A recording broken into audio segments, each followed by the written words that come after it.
Welcome. This is Shakti Carola Nevrin, your online astrologer. I live on Maui and I do a lot of my work online. So I do these weekly, daily forecasts online for you in order to share about my passion about astrology and also to teach you some of the fundamental principles. So just by following my forecasts, I bet you will learn a lot about astrology.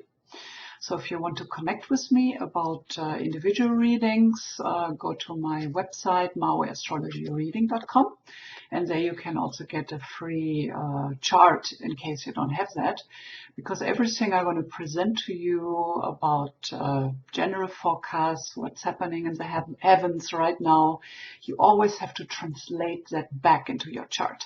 For example, if you have planets in Cancer, where the new moon is happening July 4th coming up, then all those planets and what they symbolize for you will be activated. So it's always good to listen to these forecasts with having your own chart in the back of your mind, and then you will get a lot out of it.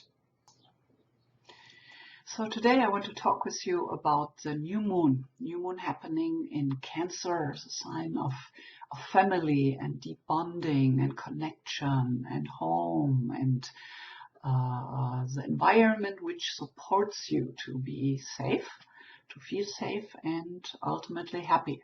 So the new moon by definition is the sun and moon in the same position in the chart. Here it's happening on July 4th at 13 degrees in Cancer.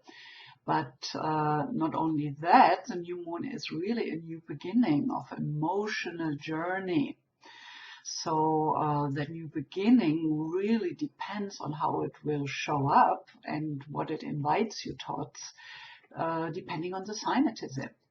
So with the sun in the sign and the moon in the same sign as it is in the new moon, both luminaries, both planets, sun and moon looking the same size from our perspective on the earth. So they represent on one hand our consciousness and how we shine our own self into the world, and the moon represents how we reflect, how we bring our femininity, our intuition into the world. So both is in this very deeply intuitive sign of Cancer this month. And not only that, there will be Venus and Mercury in Cancer. And then at some point, starting end of the month, there will be an opposition from the Venus to the Pluto, squaring Uranus, and then the same for Mercury, and then the same for the Sun. So that will bring in quite a punch to those emotional inner set points and channels, how we perceive the world. So Pluto, the god of the underworld, Uranus, the god of lightning, they're squaring off in the heavens for some years now. This is going to continue in a 10-degree orbit till 2020, so it's still going on, maybe not as targeted as it was, but whenever it lines up with other planets or with planets in our chart, then we are as an individual really impacted by it. And here we are so impacted because it's all happening emotionally. So we will go through this month with having those up and downs, and we might not really know what's going on. So it's a really good thing to cultivate that in a witnessing function, to not just be as identified as we usually like to be with our emotions. So as a suggestion for this upcoming month is just to create that spaciousness, to also create time where you can slow down, where you can actually connect to that inner dimension of your unconsciousness, which is also your connection to the ocean of consciousness.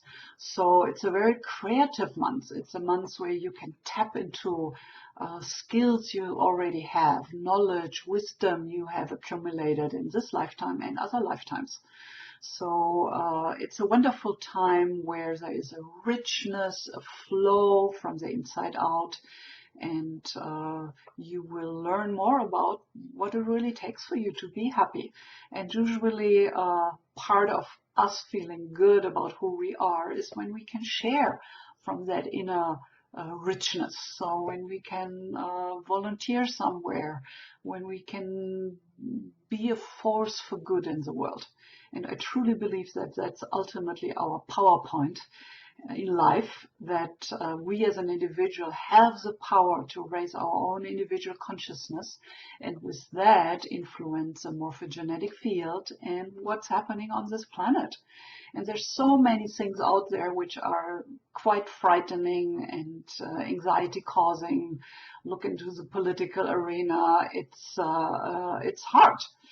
But if you focus onto your own state of consciousness, your own expansion, your own ability to love, to support, to nurture, take care for yourself, but also to let that loving consciousness flow out compassionately. And that will feel very satisfying and nurturing for your own self. So I wish you a wonderful new moon journey, and get back to me for my weekly forecast. You can visit me on Facebook, Astrological Astrology Forecast and more. So that's my page on Facebook. So I do a weekly forecast live on Facebook, looking into what's coming up in the week. So it's question answer, so it might be a nice way to connect with me and deepen your journey into the astrological perspective of life. So aloha, all the best, thanks for joining, and I see you later.